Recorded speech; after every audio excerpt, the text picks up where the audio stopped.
Olá a todos, começamos o programa Ponto de Vista, que hoje recebe aqui a psicóloga Lila Lessa. Muito obrigado, Lila, por ter aceitado o nosso convite. No momento que estamos, muitas famílias estão tendo o desafio de deixar as crianças nas escolas. Exatamente. Qual o principal desafio que a família precisa ter neste primeiro momento para ajudar a criança e ajudar a escola? Wendel, eu que agradeço, né, estar mais uma vez aqui na TV Ali para falar um pouquinho mais a respeito da família e nesse momento, né, específico, onde as crianças estão retornando, algumas indo pela primeira vez, outras retornando, né, ao período escolar, é importantíssimo, né, esse momento em que a gente possa falar um pouquinho sobre os desafios que tanto tem a escola quanto também a família em inserir esse ser humaninho, né, pequeno, os grandes também, na escola. Então, o grande desafio, eu acredito nesse momento, é exatamente os papéis entre a família e a escola, que devem estar bem definidos para que todos cumpram com excelência as atribuições que eles são conferidas, né, tanto da família, que é o educar a criança, para que ela possa chegar na escola bem emocionalmente, psicologicamente, em todos os sentidos, para a convivência em grupo.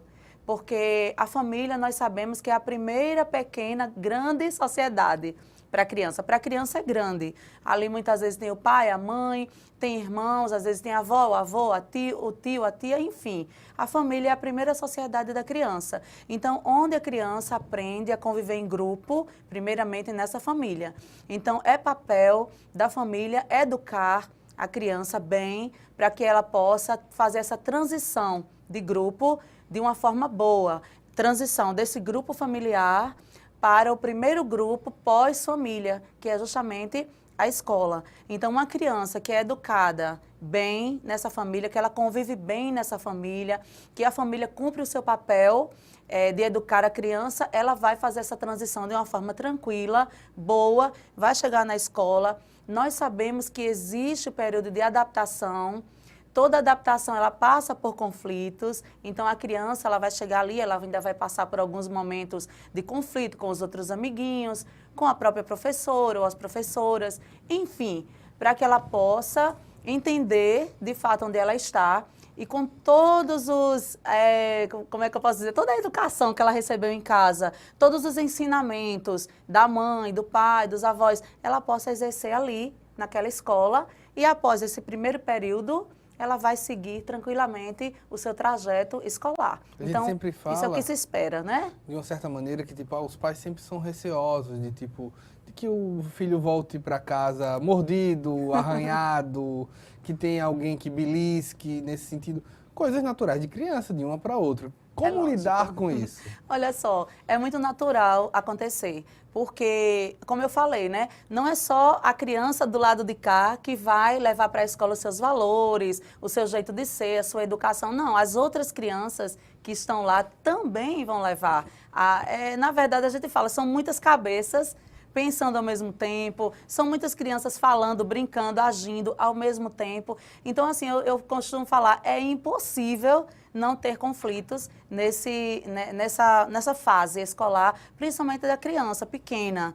Então, assim, né, o que tem que ser feito é cumprir os papéis. A família tem o papel de educar, a escola tem o papel pedagógico, então a escola ela vai ensinar os papéis que a escola precisa ensinar. Agora, essa parte do morder, do beliscar, né? Eu acredito que é responsabilidade da escola o monitoramento, claro, para que nenhuma criança se machuque. É muito importante isso ficar bem claro, porque a escola ela tem essa função, mas quando a criança chegar em casa, né, com algum problema, a mãe vai para a escola, mas não assim crucificar a escola. Porque, na verdade, são muitas crianças, não tem como ver tudo ao mesmo tempo. As crianças, elas se ajeitam ali em grupo, né? Não precisa do pai, da mãe, nem da diretora, nem da professora, para elas mesmas se entenderem em grupo, mas para que possa proteger tanto o outro quanto o próprio filho. Então, conversar ali com a professora, perguntar o que houve ali, porque às vezes, gente, não vai ser culpa nem do grupo, às vezes é a própria criança que tem uma dificuldade de adaptação. E não vai ser a escola que vai ensinar aquela criança a se adaptar bem em grupo, é a mãe e o pai que vai ensinar. Então, quando acontecer alguma coisa, não vai bater na criança. Tem pai e mãe que bate na criança, tem pai e mãe que xinga a criança, isso daí é inadmissível. Tem pai até que diz assim, se apanhar na escola, vai apanhar em casa. Pasme você, não é aconselhável, não faça isso, você está fazendo muito mal ao seu filho, vai submeter uma criança a uma situação de pressão desnecessária e para não falar outras coisas, né? Então, gente, vai lá na escola saber o que houve, é a primeira coisa que tem que saber. A outra criança é agressiva, vamos fazer uma reunião entre os pais? Eu acho que o primeiro ponto é fazer uma reunião, chamar a professora, pedir para vir a outra mãe, a mãe desse de cá que chegou em casa mordido, beliscado, machucado, e ali vai haver um consenso. As mães, elas vão saber, toda mãe conhece o seu filho, não é verdade? Toda mãe conhece o filho que é mais traquino, né? A mãe conhece o seu filho quando ele é quieto, quando ele é calmo. Então, tudo isso tem que ser esclarecido na hora da reunião. Pode surpreender de alguma maneira? Exemplo, a mãe não pode construir uma imagem de seu filho em casa. Tipo, meu filho é sempre quieto, em casa ele jamais faria isso na escola. E o menino seus pés, né? Do que acontecer?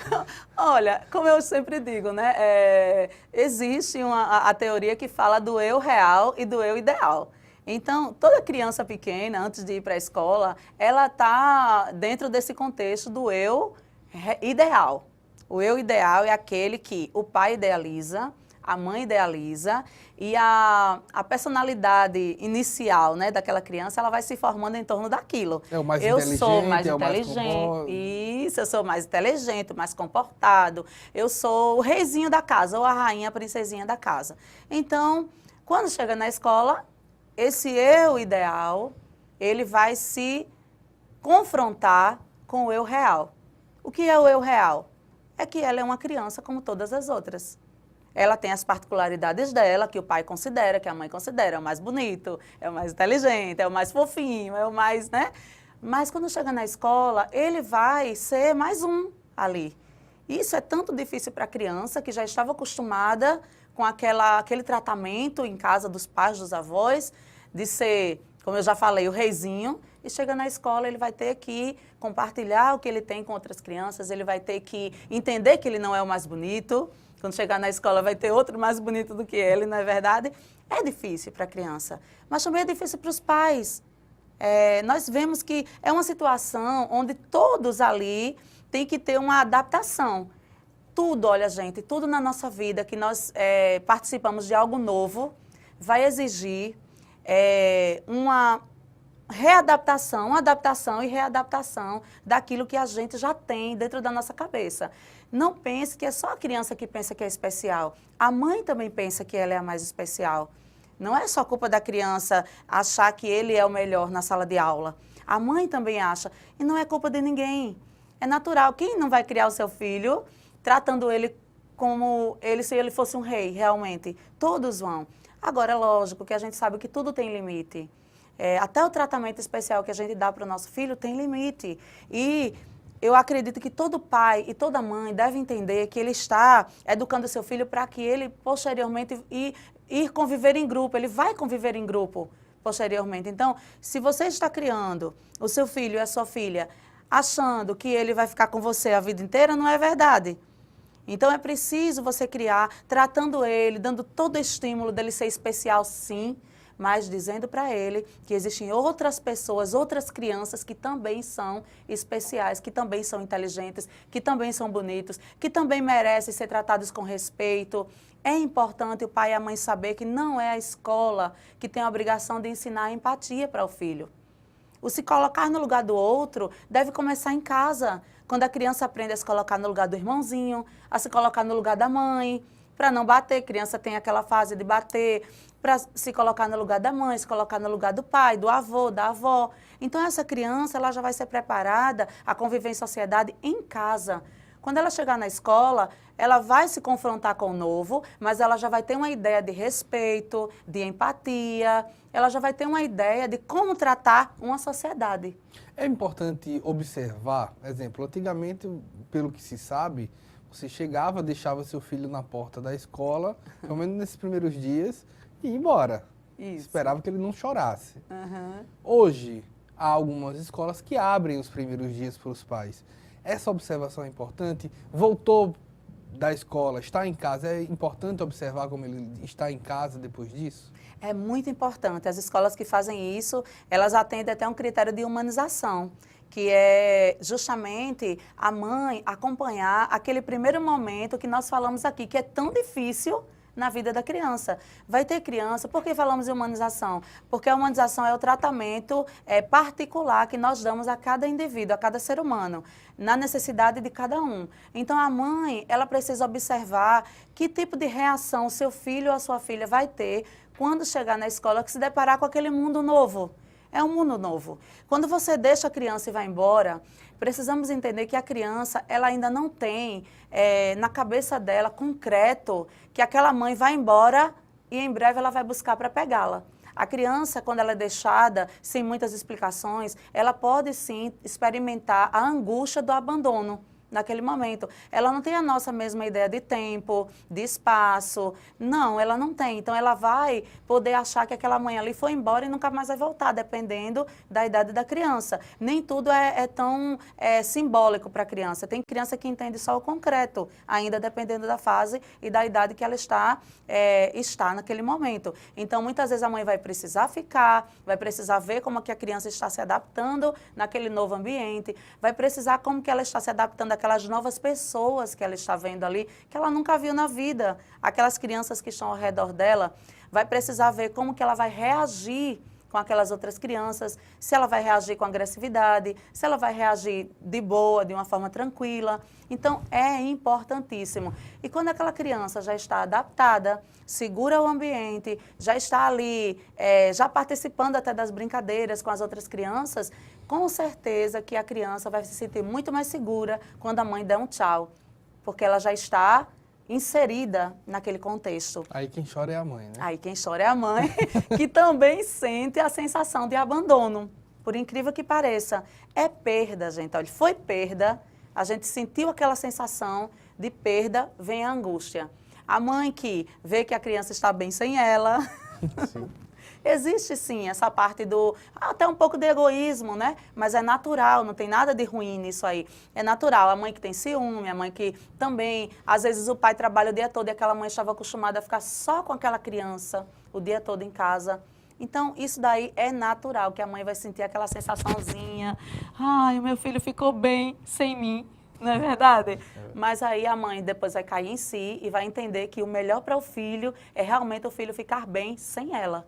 Porque a vida toda ele vai ter que conviver com a sociedade, não é verdade? Quando tínhamos os modelos familiares anteriores, nós tínhamos 3, 4 filhos. Né? Isso daí já para a década de 70, 80, antigamente até bem mais que isso. Né? Hoje você tem muitas famílias com um só filho, algumas com 2 e algumas inclusive que optam por nem ter. Não é difícil você escutar hoje alguém dizer assim, eu vou ter só um filho porque com o meu irmão ele fica o primo é igual a irmão. Mas não é o primeiro confronto dessa criança, como famílias hoje têm se comportado, como analisar a sociedade atual nesse sentido, e crianças que não teve com quem dividir dentro do quarto, dentro da casa, passam a dividir com 20, 30 crianças dentro de uma sala de aula. É verdade, você falou algo muito interessante, né? Na verdade, tudo mudou de uns tempos para cá em relação à família, né? A família, antigamente, era a família tradicional, nuclear, né? Era aquela família pai, mãe, filhos, né? O meu esposo tem uma família onde ele teve 8 irmãos, entre eles. Então, isso era muito comum antigamente, né? Hoje em dia, como você falou, exatamente, as famílias estão cada vez mais reduzidas. E existem hoje muitos tipos de famílias, onde as crianças, quando há crianças, né, tem casais, como você falou, que optam por não ter, mas quando há criança, ela precisa se adaptar aos novos relacionamentos e aos novos casais e aos novos casamentos. Tem muita coisa nova acontecendo hoje em dia que está além da família nuclear, pai, mãe, filho, além da família tradicional, e hoje nós vemos as famílias recasadas, as famílias que se separam e que se casam novamente. Então a criança, ela precisa se adaptar aos irmãozinhos que só é do pai, aos irmãozinhos que só é da mãe, e ela precisa se adaptar, como você falou, a não ter irmãos, o irmão ser como primo. Então, é aquela coisa de que mudou antigamente. Hoje em dia, você tem casais do mesmo sexo, com filhos, né? Esses filhos também vão para a escola e merecem respeito como qualquer outro, porque muita coisa mudou e a sociedade precisa, mesmo que não concorde, muitas pessoas não concordem, tem todo o direito, mas precisa respeitar essas novas famílias que vêm surgindo, né? Que vêm para trazer o diferente, né? Precisa se adaptar ao diferente, à diversidade. E as crianças também estão nesse contexto, elas não estão à parte, elas estão aí nesse contexto, mais formas de educação. A educação talvez que o pai e a mãe pai e mãe, homem e mulher, às vezes é um pouco diferente do que o outro que é mãe, né? Enfim, os gêneros diferentes. Então, gente, mas o mais importante é entender que o que que tem que ter em todas. Não importa que tipo de família, não importa quantos filhos, não importa que contexto aquela criança está inserida. O que importa é que quem está ensinando, quem está educando em casa, eduque com as bases no respeito, na empatia com o outro, na questão de você se colocar sempre no lugar do outro, sabendo que para ajudar o outro, você precisa sair um pouco do seu egoísmo. A criança ela tem isso, egocentrismo, para que possa ajudar o outro. A criança precisa aprender a compartilhar em casa, não importa que tipo de família ela tem, ela precisa aprender a compartilhar. Por quê? Esses pequenos detalhes, que às vezes o pai e a mãe não se detêm, é o que vai trazer mais conflito na escola. Por que você acha que surge um beliscão? Às vezes é porque a criança não quis compartilhar, porque a criança ela não quis dar aquilo que é dela para o que o outro use, para emprestar. Às vezes é porque a criança ela tem uma situação de agressividade já nela, que às vezes os pais não ensinaram a criança a ser mais tranquila, não educaram dessa maneira. Então, os conflitos que tanto se falam na escola, eles surgem justamente porque o eu da criança é diferente do eu da outra criança que está lá. E fazer com que haja uma adaptação entre esses dois eus, né, não é papel da escola. A escola está gerenciando tudo aquilo, mas é papel do pai e da mãe, seja eles de que família eles queiram ser. A gente vai para um breve intervalo e na volta a gente volta mais para falar com Leila Lessa. A gente volta já.